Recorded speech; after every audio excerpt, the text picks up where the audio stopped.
Now to a new controversy from South Park, that long-running cartoon series on Comedy Central. The show's managed to offend just about every group you can think of with its sick jokes. Now it sparked something more serious. As Dan Harris reports, South Park's spoof of the Prophet Muhammad is drawing death threats.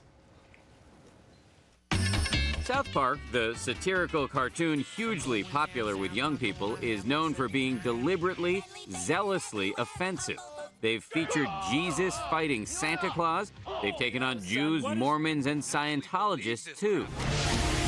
You name a sacred cow, and the show's creators, Trey Parker and Matt Stone, have mocked it mercilessly. The thing we've stood behind for 10 years is it's got to all be okay or none of it is.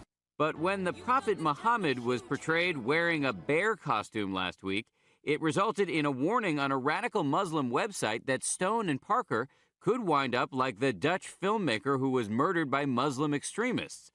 So during this week's episode, during which Muhammad was supposed to appear again, he was covered by the word censored, and every mention of him was bleeped. Doctor, this is...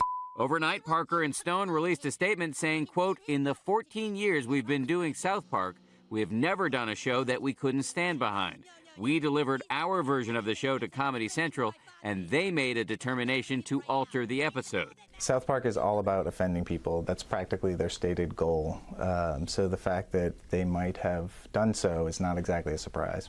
This whole controversy could be good for ratings, but the creators do not seem amused. They ended their statement this way: "We'll be back next week with a whole new show about something completely different, and we'll see what happens to it." For Good Morning America, Dan Harris, ABC News.